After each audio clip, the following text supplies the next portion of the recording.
Bom, então a gente ainda tem um tempo, a gente agradece, né, a professora Jane pela fala e pelas provocações e imediatamente já deixa então aberto esse espaço para que a plenária possa se manifestar. Professora, a senhora falou muito do direito a essa educação.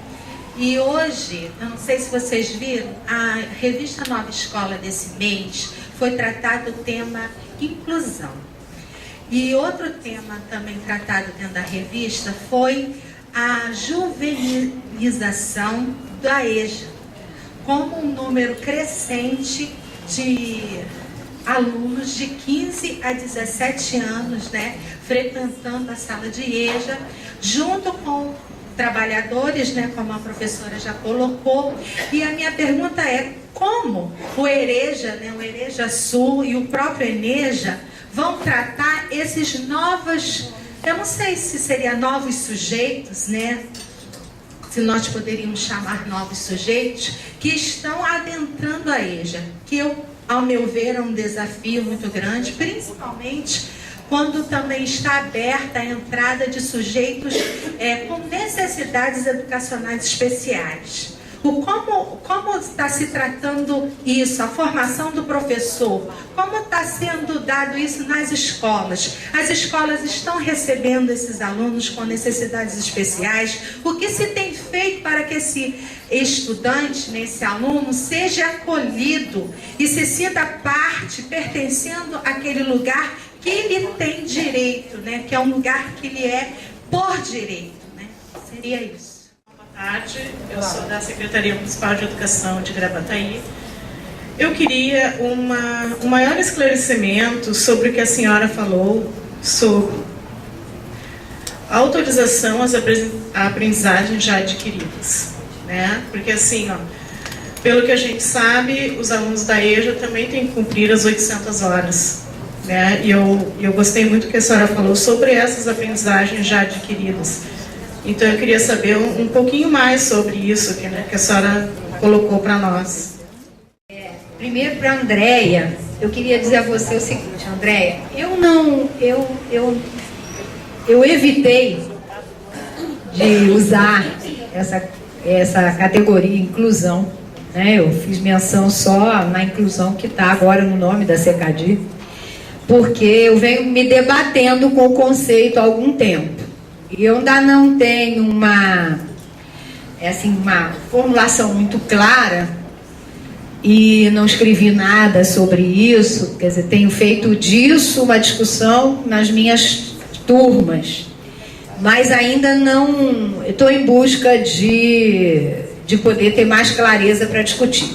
Porque eu me alinho com alguns autores que rejeitam essa ideia da inclusão e da exclusão, por conta de considerar que, na verdade, numa sociedade capitalista como a nossa, as pessoas são incluídas, sim, elas não são excluídas, né? Porque estar excluído de um direito é uma questão.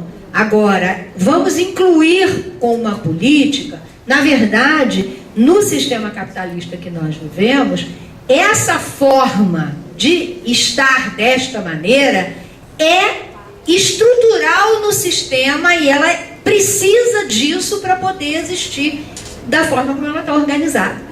Então, toda essa discussão, quer dizer, alguns autores chamam assim de inclusão precária, vem toda uma discussão, eu ainda não consegui formular para mim, quer dizer, para o meu uso, né, autônomo, o que a gente poderia entender como isso. Eu fico muito preocupada quando a inclusão é tomada como sinônimo de educação especial, necessidades especiais. Aí preocupa mais ainda, porque você esvaziou uma condição concreta dos sujeitos de terem o direito a mediações diferentes para que eles possam aprender, para uma ideia de que basta colocá-los na escola que isso resolve o problema do sujeito com deficiência. O que está acontecendo, né? Na minha experiência de EJA, que não é muito antiga, eu não vou dizer desde quando, Mas nós sempre tivemos sujeitos deficientes nas classes de EJA, tá? Sempre, sempre. Isso era uma realidade lá no tempo do Mobral. Por quê? Porque ela não estava regulada como está o outro sistema. Esse sujeito se sentia com liberdade de ir lá quando ele podia ir. Da mesma maneira que muitos não foram, porque eles não tinham condição de chegar. Tinha o problema da acessibilidade, que tem até hoje, né? Eu mesma, eu moro num edifício de 3 andares só com escada, é um prédio antigo, eu moro no 3º. Há 35 anos eu moro lá. Quando eu fui para lá, era manso, subia com vários pacotes de compra, com criança no colo. Hoje eu ponho um palmo de língua para fora e não quero carregar uma bolsinha sequer. Às vezes a pasta de trabalho com alguns livros já pesa, né? Por quê? Porque a gente foi conquistando, né, aquela história dos direitos. Eles não se fazem todos de uma vez, nem de uma vez por todas, né?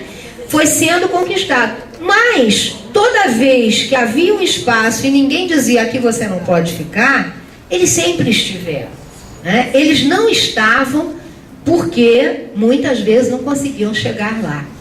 Regular como direito é outra coisa, que é entender que esse sujeito precisa de mediações adequadas. Vocês querem ver uma coisa? Eu tenho uma ex-aluna, que agora está no meu grupo de pesquisa, que ela tem um filho, já com 13 anos agora, que ele tem síndrome de Asperger. Tá? Não sei se todo mundo sabe o que é, mas a síndrome de Asperger é um parente do autismo, né? E aí, hoje você pode conseguir, muita gente não sabe disso, né, pelo plano de saúde, ter uma pessoa que acompanha essa criança na escola, fazendo mediação, ajudando a ela na capacidade de concentração, na leitura dos enunciados, etc. e tal. Então, essa moça foi atrás, porque ela vai atrás de tudo, ela é super interessada, curiosa, inteligente, e ela quer sempre o melhor para o filho dela. Mas você não pode imaginar a luta que é na escola para garantir a presença desse mediador na escola. Tá? A escola só não põe para fora porque ela não pode pôr. Mas é uma luta intensa. O dia que a moça não pode ir é uma alegria na escola, porque aquela presença é uma presença que assusta. E assim num sistema de público a gente tem muito pouco. Na verdade, a gente privatiza esses espaços públicos, né? E tem muito pouco de entendimento que ele é de todos. Nós todos podemos estar lá. Então eu fico sempre um pouco assustada, principalmente quando o tema da inclusão, e às vezes essas revistas que têm uma fala mais coloquial, que tem menos uma discussão teórica, né? Elas simplificam o modo de abordar e a gente corre o risco de acabar disseminando um conceito muito superficial, né? E com a inclusão e a necessidade especial, eu acho que tem acontecido muito isso, né? A forma de entender que é apenas ter o direito de estar lá sem poder mediar. Por outro lado, nós também estamos vivendo algumas situações complicadas, no meu entendimento, em relação aos direitos dos deficientes. Vocês querem ver? Pode ser até que vocês achem que é polêmico, eu vou situar isso, eu estou vivendo essa questão. A lei que obriga você a ter professor de Libras e ter a disciplina de Libras, né? Isso, para mim, ultrapassa o campo do direito. Isso, para mim, é lobby de uma corporação, né? As associações e as federações de surdos estão na OEI, na OIT, na Unesco, em todos os grandes organismos internacionais, eles têm representação lá, e por isso eles ganham coisas. Por que não os cegos? Por que não? Por que não? Por que não? Quer dizer, há um grupo que ganhou um direito e todo mundo, não é para discutir, é um decreto, tem que aplicar, né? Nós tivemos agora a maior dificuldade, que a minha universidade tem uma política de que ela agora só faz concurso para professor doutor, para adjunto. se justifica. No Rio de Janeiro, nós temos 7 universidades públicas, né? Formação, são 11 programas de pós-graduação em educação, só no Rio de Janeiro, para vocês sentirem. E aí você está formando gente. Então você tem pessoas para se candidatar. Agora, você que é um professor doutor, L1 em Libras, ou seja, que nasceu e a primeira língua que aprendeu a falar foi linguagem brasileira de sinais, fez o doutorado para ser professor de Libras. Gente, não tem. Né? Se tem, tem 1, 2. Parece que tem alguém em Santa Catarina. Eu ouvi dizer que teve um concurso que a gente está atrás. Até para compor a banca é complicado. Sabe? Então, você ultrapassa a escala do direito para criar privilégio. Né? A Anísio Teixeira já dizia isso para a gente lá embaixo. Né? Educação é direito, não é privilégio. E por isso a gente tem que ter cuidado quando olha essas coisas. Então nós estamos lá embananadíssimos em relação a isso. E mais questões assim. É obrigatório um período, um semestre de ensino da língua brasileira de sinais. Algum de vocês aqui aprendeu inglês no colégio com um semestre? Vocês acham que tem chance de aprender Libras em um semestre? Não tem. Então, num curso de pedagogia, o que você imagina que precisa ser o ensino de Libras? A cultura surda, qual é a base, né, sintática, semântica, da língua, como é que ela se estrutura, noções, o que você faz? Agora, na hora que vem o menino, o jovem, o adulto, surdo, ele tem o direito a ter um mediador competente e ter também o espaço próprio para as atividades que ele não dá conta, que o professor não vai dar conta. Então nós queríamos um professor com esse perfil, e aí você briga com aqueles que vão no sentido estrito da lei, né? E que acham que não, que tem que ser de outra maneira. E você está com esses nós. E olha que a minha universidade é uma universidade que tem há muitos anos, há 30 e poucos anos, a área de educação especial. A gente tem muitos alunos deficientes, né? Cego, surdo, tem programa com ledor, que grava, que lê, faz prova com aluno cego. Tudo isso a gente tem lá. Rampa, tudo isso a gente tem há muito tempo. Mas a cada dia você tem um novo desafio. E não dá para você, em muitos casos, tomar isso como uma política, derruba o prédio, vamos agora reconstruir tudo, porque não tem como adaptar, né? Quando no prédio não tem nenhum deficiente. E é lógico, se você vai procurar, é igualzinho, você vai procurar um apartamento para comprar, se você precisa de um elevador, você não compra mais um apartamento que não tenha, não tem o elevador. Se você precisa de 3 quartos, você não compra um apartamento de 1 quarto, porque ele não dá conta para você. A gente faz esse tipo de seleção também, né?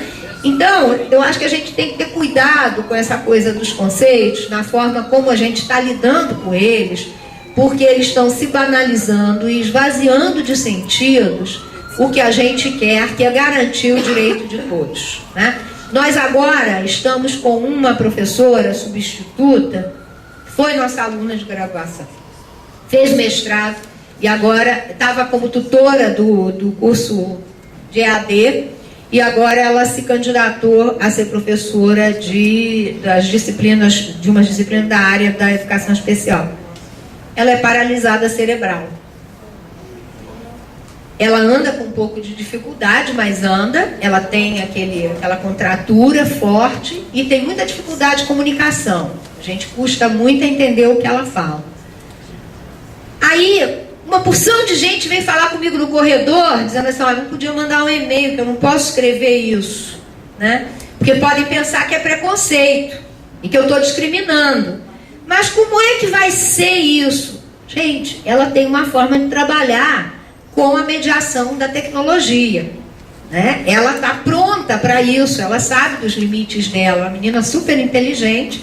Agora, não dá para a gente antecipar que os alunos vão reclamar, porque a sociedade é assim, gente, a gente tem que aprender essas coisas. Agora, o que precisa? Se nós somos uma universidade que a área de educação especial trabalhe com ela numa perspectiva de investigação, de o que funciona, o que não funciona, até para amanhã, se a pesquisa indicar e ela ajudando a construir isso, ela chegue à conclusão que ela pode ter esse espaço da docência para um grupo pequeno, mas para uma turma de 30 de licenciatura, que não é o lugar adequado. Mas isso a gente só vai fazer, só vai saber fazendo, senão nós estamos formando sujeitos para uma determinada área e depois negando a eles o direito de atuarem na área que eles se formaram, né? Então, nós estamos assim cercados de desafios e, ao que tem parecido, a escola tem lidado com uma certa fluidez, né? Deixando as coisas meio passarem, né? Não estão estruturados os sistemas para os atendimentos. Lá no Rio, por exemplo, a gente tem os professores itinerantes que vão às escolas, mas eles visitam periodicamente, tem a história da itinerância, mas visita a rede regular. A EJA, nem pensar, não acontece. Então, como é que a gente se organiza em torno desses novos direitos que a gente tem que dar conta, né?